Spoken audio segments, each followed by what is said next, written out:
What does it mean? To the pure, all things are pure. I've heard it said, to the political, all things are political. To liars, everyone is a liar. So to a thief, he's always afraid of being stolen. How are we dealing with our lives and how are we approaching them? Jesus had already said in his Sermon on the Mount, blessed are the pure in heart, for they shall see God. Here he tells Peter at the end of his ministry, uh, you don't need to be washed all. What you need is to have your feet washed, and that's enough. Um, and it says you are clean. Why the feet? Making a person clean. You know, in the tabernacle, they had to wash their hands and feet before they went in, or they were threatened with death. But the feet are what carry us from one place to another. So it's our motives that are what needs to be cleaned. And our motives are generally pretty selfish. And we go right from the beginning of our lives. What is mine? Mine. I've seen, how many young people have you seen? Children, that is, they get a hold of something, and what is the first thing they say? It's mine. It's mine. And it's very hard to break them, to take that away from them. All they'll do is cry if you take that little toy away from them. But as soon as they see someone playing with another toy, they put it down and run to try to get that one too. They're always interested in mine. In Titus 1:15, it says, unto the pure, all things are pure. Well, who of us is pure?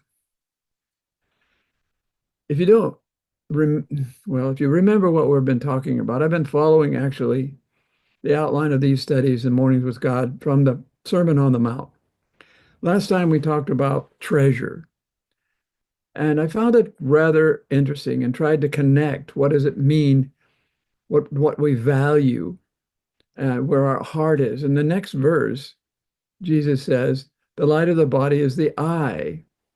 So here he connects what we value with the eye. And it seems sometimes, maybe to you, it did for me at first also, is there a disconnect between our values and our eyes? If we think of it in those terms, we can understand why Jesus moved from where your treasure is to the light of the body is the eye.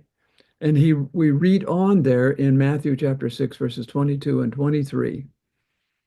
He says, the light of the body is the eye. If therefore thine eye be single, the whole body shall be full of light. How are we going to understand that? Well, let's examine it. But the next verse says something that helps us understand what he's talking about. But if thine eye be evil, the whole body shall be full of darkness. If therefore the light that is in thee be darkness, how great is that darkness? This text deserves more than 10 minutes of study, and we'll not go into it in detail here. We're talking about pureness and the fact that Jesus says the light of the body is the eye. What is the eye? Well, he talks about this in other places, the eye, the hand, and the feet, all those things which are involved. The eye usually is thought to mean ideas, concepts, intelligence, um, our own ideas, as opposed to God's ideas. We find here that he's connecting this actually with the treasure. Jesus moves from what is your value or what do you treasure to the light of the body is the eye. Perhaps there's a connection there, maybe a direct one. If thine eye be evil, he says. Have you ever heard of the evil eye? The word evil here, translated in the King James Version as evil, the word evil is most often translated evil. Sometimes it's translated wickedness or something similar. And in the Beatitudes, he mentioned about being pure, the pure in heart shall see God. Now he expounds a little bit on what he means by the pure shall see God. When we come to what we value, when we understand what we should really value, that will determine where we are looking. What we behold changes us. Therefore, he references the eye. For where your treasure is, there will also your heart be. So at first glance, it seems it's connected. The light of the body, he says, is the eye. Well, I think we have to understand it like a window. The light of the body is the eye, and therefore, if an eye be single, the whole body is full of light. If you have your eye open to something, you can let it in. In the Old Testament time, before early 1900s, we didn't have electricity. Now we turn night into day, and so then we are those people of the night, but it's the night of man-made light. Now, this idea of the evil eye is not a new one. We find it in old cultures, and it's associated with, with some people, it's associated with an evil wish. He looks at you with an evil eye. In other words, he's suspecting you of something. He's worried about you. So the evil eye is believed to be a malevolent glare, often inspired by evil, envy, jealousy. The belief in the evil eye was common in many cultures, and it's also common in art, mostly bad art. I'm not talking about how it's drawn, but the implications of that art. In Hebrew, the phrase is also there. We have it in the Bible. Ayin hara is evil eye. We have examples of it in the Bible, even in Proverbs chapter 23, verse 6. It says, "Eat not the bread of him that hath an evil eye, neither desire thou his dainty meats or food."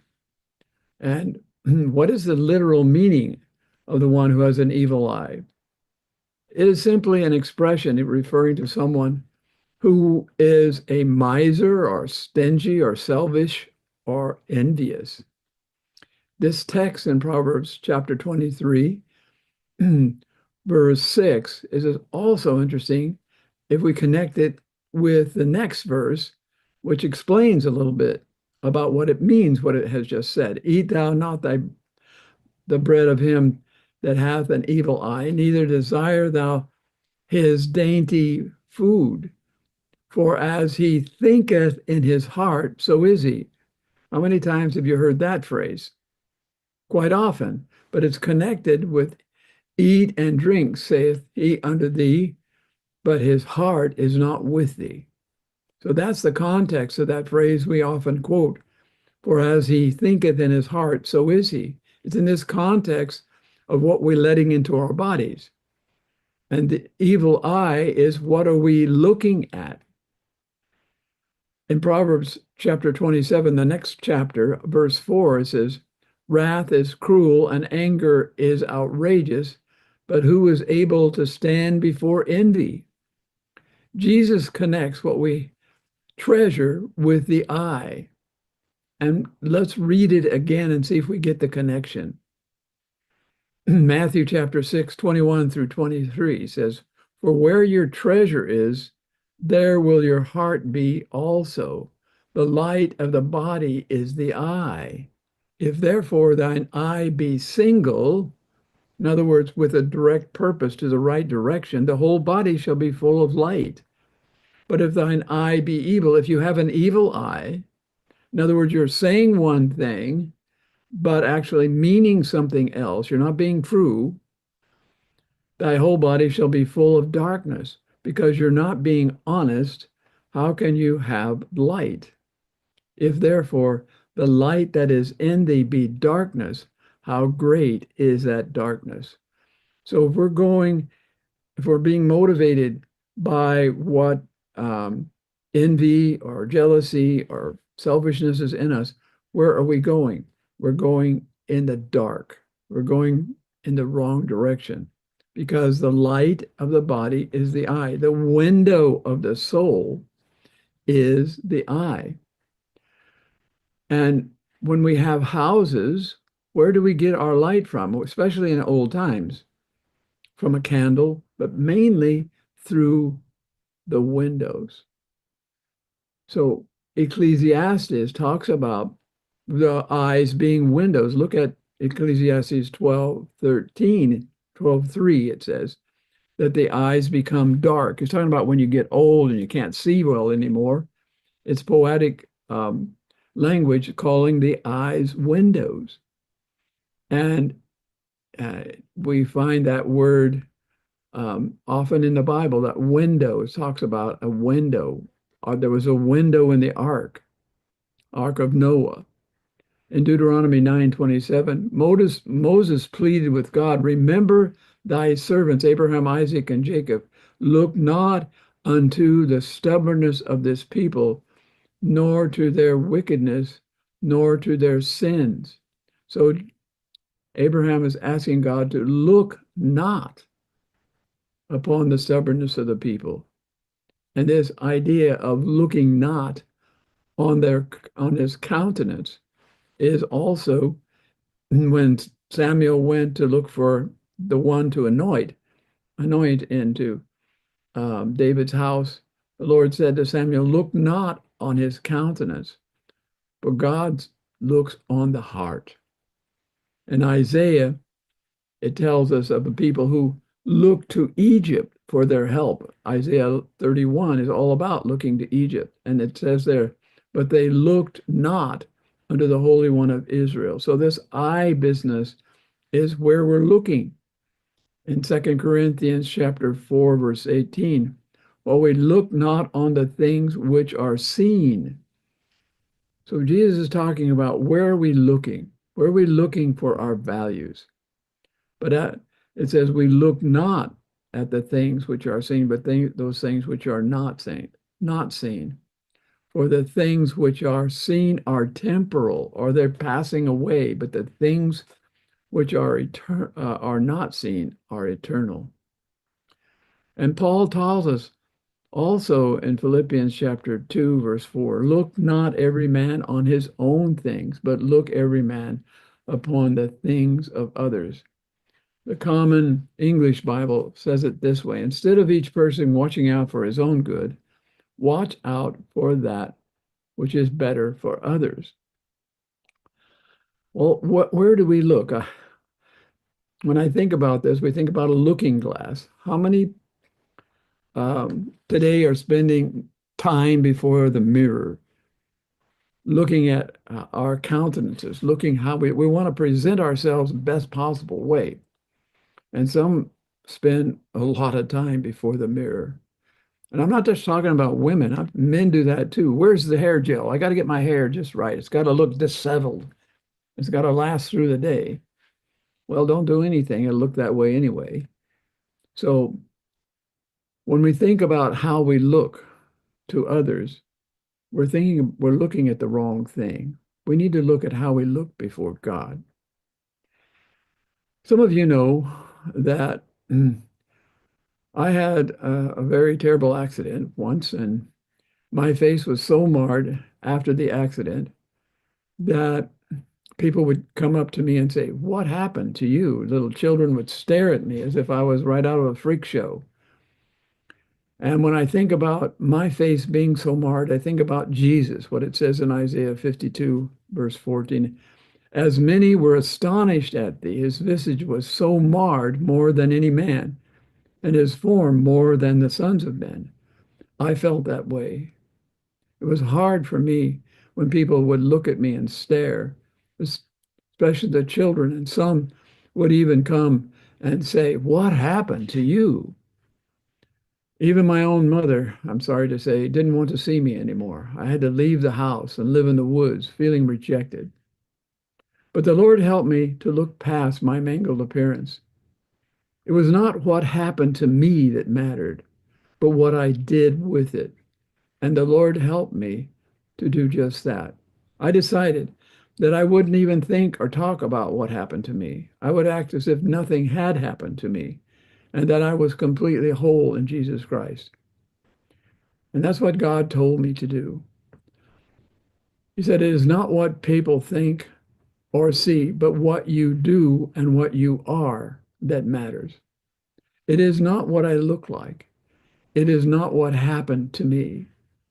That is not me, but who um, you choose to be. That is who you are. So I decided that what people thought or said about me did not matter. That's not what mattered. What matters is what I am by God's grace. That is what matters. So as I decided not to think or worry about what happened to me, things began to change. I didn't want to be defined by my tragedy. I'm alive. There was much reason to rejoice because I didn't know what I was here for before. I wasn't sure of what life had for me, but the tragedy changed me. And I realized I was not here by chance. Now, what do I do with this newfound understanding? Today, most people are surprised when I tell them a little of the story of how my face was so marred of any visage. Because I don't mention it. I don't talk about it. It's not what happened to me. It is not who I am. Me is the me inside. And I want others not to look at me or my scars, but to look to Jesus and his marring, his scars. We're to give God the glory. One of the most beautiful women I ever met lived in Italy. And in her earlier life, she had gone through a fire which destroyed her whole face. There was not a single square centimeter of natural skin anywhere on her face. Yet she was one of the most beautiful women I'd ever seen because she was beautiful on the inside. She didn't let what happened to her define who she was. One wise man once told me years before that a woman with a defect is usually more spiritual, more true, more beautiful inside. To the pure, all things are pure. There's a song in our hymnal 693. It's called All That I Need. And it goes like this. All that I need, all that, all that is good, all that is right, all that is true, justice and light, all that is pure, holy indeed, all that is you is all that I need. It's taken from Philippians chapter 2, verse 8. It's written by uh, Twyla Paris in 1988. It's a beautiful little song. It has only one verse, but it has a whole message. And that message is, finally, brethren, whatsoever things are true, whatsoever things are honest, whatsoever things are just, whatsoever things are pure, whatsoever things are lovely, whatsoever things are of good report, if there be any virtue, if there be any praise, think on these things.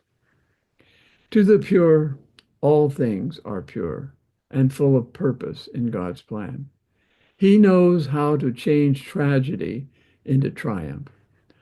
The greater the battles, the greater the crown. So I encourage all of us to carry our cross without complaint and become strong in Jesus Christ. May you be strong for him in the day of trouble. And when the trouble comes, remember, it's not what's out there or what happens to us, it's what we are by God's grace. May God bless you. Amen.